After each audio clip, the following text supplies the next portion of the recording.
আসসালামু আলাইকুম। সবাইকে সোহান সলিউশন এবং অ্যাকাউন্ট মাস্টার ইনস্টিটিউটের পক্ষ থেকে আমি মোহাম্মদ সোহান আপনাদের সবাইকে শুভেচ্ছা এবং অভিনন্দন জানাচ্ছি। তো আজকে আমরা কুইক বুকস ইনটুইট কর্পোরেশন যে কুইক বুকস অনলাইন যে প্রোডাক্টটা আছে তার ভিতরে একটা সবথেকে গুরুত্বপূর্ণ এবং ব্যতিক্রম ধর্মী একটা ফিচার নিয়ে আলোচনা করব।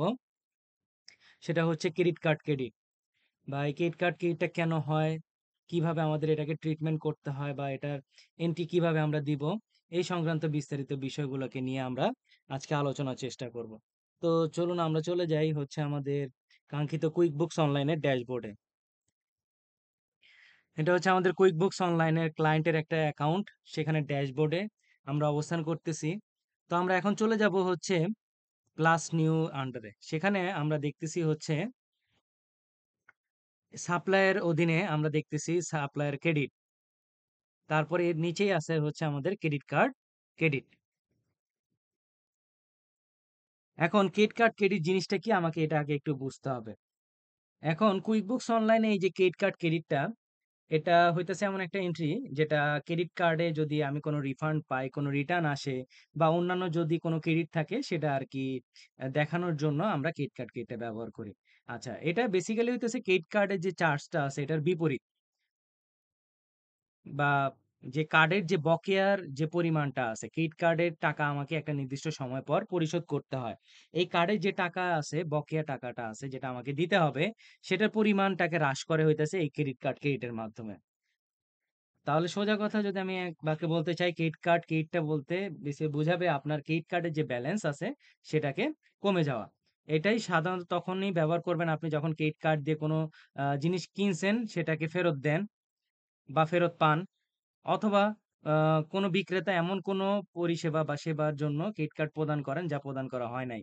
তারপর এই ক্রেডিট কার্ড ক্রয়ের সাথে যে সম্পর্কিত যে অতিরিক্ত অর্থ প্রদান বা এই ছাড়ের মতো যে সমন্বয়, সেগুলো রেকর্ড করতেও কিন্তু ক্রেডিট কার্ড ব্যবহার করা হয়। তো আসেন এখন আগে আমরা একটা আ ক্রেডিট কার্ড দিয়ে একটা এক্সপেন্স করি। তো আমরা চলে আসলাম আমাদের একটা এক্সপেন্স করার জন্য। সর্বপ্রথম আমরা আ তে পেইটাকে সিলেক্ট করব।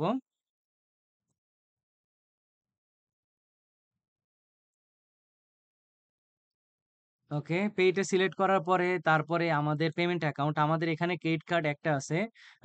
2000 হইতেছে চার্ট অফ অ্যাকাউন্টের code number DBBL nexus card. Okay, আমার ব্যালেন্স আছে 40,000। আমি এটাকে পেমেন্ট যদি করি হচ্ছে আমি মে মাস 2025 এর 1 তারিখ, পেমেন্ট মেথডটা হবে হচ্ছে আমার চেকের ক্রেডিট কার্ডের মাধ্যমে। ক্রেডিট কার্ডের মাধ্যমে পেমেন্টটা করতেছি। আমি চলে যাব আইটেম ডিটেইল। কোনো একটা আইটেম কিনবো, মাস্ক, যেহেতু আমার এটা হেলথ কেয়ার রিলেটেড প্রতিষ্ঠান। 20টা মাস্ক তার কাছ থেকে কিনবো আমি, সেটা হবে 1000 করে। তাহলে টোটাল অ্যামাউন্টটা হচ্ছে আমার 20,000, আর ট্যাক্স রেট 10%। তাহলে টোটাল আমার সাব টোটাল হচ্ছে 20,000, 10% হচ্ছে ট্যাক্স, তাহলে 2,000। টোটাল আমার এক্সপেন্স মানে টোটাল আমার খরচ হচ্ছে 22,000। আমরা এই এক্সপেন্সটা কখন করি? এক্সপেন্সটা করি হচ্ছে যখন আমি অন ক্যাশে যদি কোনো প্রোডাক্ট অর সার্ভিসটা আমি পারচেস করে থাকি। তো আমরা কি করতেছি? এক্সপেন্স করতেছি। এক্সপেন্স আমরা কিসের মাধ্যমে করতেছি? ক্রেডিট কার্ডের মাধ্যমে করতেছি। সেটা পেমেন্ট মেথডটা হবে পেমেন্ট অ্যাকাউন্টটা আমরা ডাচ বাংলা ব্যাংকের নেক্সাস কার্ডের মাধ্যমে করব। আমরা একটা মাস্ক কিনবো 20টা কোয়ান্টিটির, 1,000 টাকা করে রেট, 20,000 টাকা। তারপরে এটার উপরে ট্যাক্স 10% আর কি আমাকে ধরতে হবে। তাহলে 22,000। এখন আসেন আমরা এটাকে সেভ অ্যান্ড ক্লোজ করে দেব। ওকে, ইয়েস দিয়ে সেভ করে দিব। তো এটার ইমপ্যাক্ট আমরা দেখতে পাবো হচ্ছে আমাদের এক্সপেন্স সেন্টারে।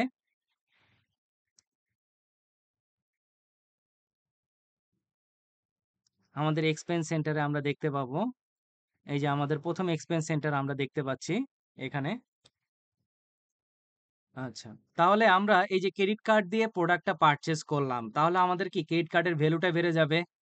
আমার পেমেন্ট মেথড আমি ক্রেডিট কার্ড সিলেক্ট করছি এবং সেই চার্ট অফ অ্যাকাউন্টটাকে সিলেক্ট করছি আমার ক্রেডিট কার্ডে। তাহলে আমি যদি ট্রানজেকশনের আন্ডারে চার্ট অফ অ্যাকাউন্টসে চলে যাই, তাহলে আমরা দেখতে পাবো এই যে ট্রানজেকশন অ্যাকাউন্ট, চার্ট অফ অ্যাকাউন্টে যেই কার্ডটা ব্যবহার করে আমি প্রোডাক্টটা পারচেজ করছি বা এক্সপেন্স করছি, আপনি একটু খেয়াল করেন। দেখেন তার চার্ট অফ অ্যাকাউন্টে তার ওপেনিং ব্যালেন্সে 40,000, সেখান থেকে আরো 22,000 হয়ে টোটাল অ্যাড হইতেছে 62,000। তাহলে 62,000 আমাকে কি করতে হবে? এই ডিবিবিএল নেক্সাসকে পে করতে হবে 62,000। ঠিক আছে? তাহলে আমরা প্রথমে কি করলাম? একটা এক্সপেন্স করলাম। এক্সপেন্স কি দিয়ে করলাম? ক্রেডিট কার্ডের মাধ্যমে করলাম। ক্রেডিট কার্ড দিয়ে আমি কোনো একটা প্রোডাক্ট, মাস্কটা তার কাছ থেকে আমি পারচেজ করছি। আমার যে সাপ্লায়ার আছে তার কাছ থেকে। এখন এই যে আমাদের যে এক্সপেন্সটা হইছে, আমরা এটাকে যদি একটু ওপেন করি, আমরা মাস্ক কিনছি হচ্ছে 20 টা। এখন এই 20 টা থেকে যদি কোনো কারণে 5 টা ফেরত দেওয়া হয়, ৫ টা ফেরত দেওয়া হয়, তাহলে সেক্ষেত্রে আমরা কিভাবে করব? যেহেতু ক্রেডিট কার্ড দিয়ে পারচেজ করা হয়েছে, ক্রেডিট কার্ডের যে ভ্যালুটা আছে এখন সেটাকে কমাইতে হবে। তাহলে সাপ্লায়ার অফ প্যানেল থেকে ক্রেডিট কার্ড ক্রেডিট অপশনে চলে যাব। সেখান থেকে আমরা সাপ্লায়ারকে সিলেক্ট করব। তারপরে হচ্ছে ক্রেডিট কার্ড ক্রেডিট হইতেছে হচ্ছে ধরলাম মে মাসের 10 তারিখে। 10 তারিখে নেক্সাস, ওকে। তারপরে আইটেম ডিটেইলস এর মধ্যে মার্কস কয়টা ফেরত যাচ্ছে? 5 টা।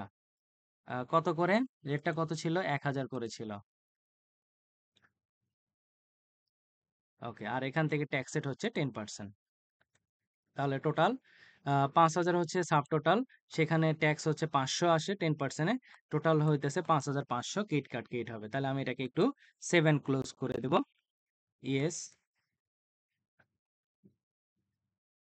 আমি যদি আবার এই প্যানেলটাকে, এক্সপেন্স সেন্টারটাকে একটু রিলোড দিয়ে নিই। দেখেন এক্সপেন্স হইছে, ক্রেডিট কার্ডের মাধ্যমে এক্সপেন্স করছি 22,000।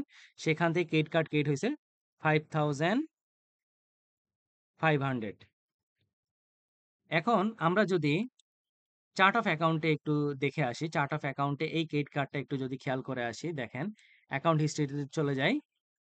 একটু ভালো করে খেয়াল করে দেখেন ওপেনিং ইকুইটি হচ্ছে 40,000। আমি যখন এক্সপেন্স করছি 22,000, সেখান থেকে যখন ক্রেডিট কার্ড ক্রেডিট হয়ে গেছে 5,500, তাহলে টোটাল কত? 56,500। 40,000 ছিল, 22,000 বেড়ে 62,000 হইছে। সেখান থেকে 5,500 হয়ে 56,500।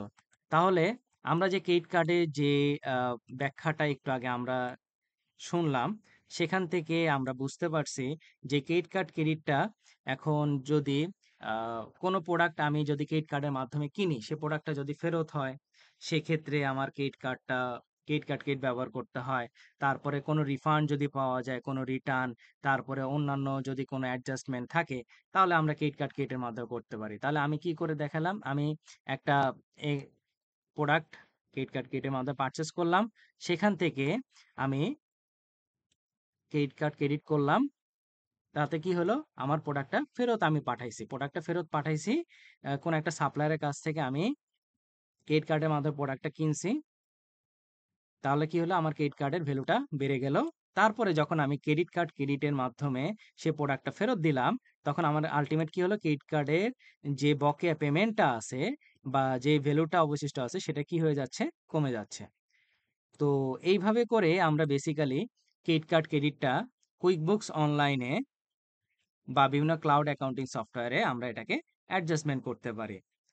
তো সবাইকে ধন্যবাদ জানাচ্ছি যে আমাদের এই লাইভ সেশনে যুক্ত থাকার জন্য। তো সবাই ভালো থাকবেন। সবাইকে ধন্যবাদ। আসসালামু আলাইকুম।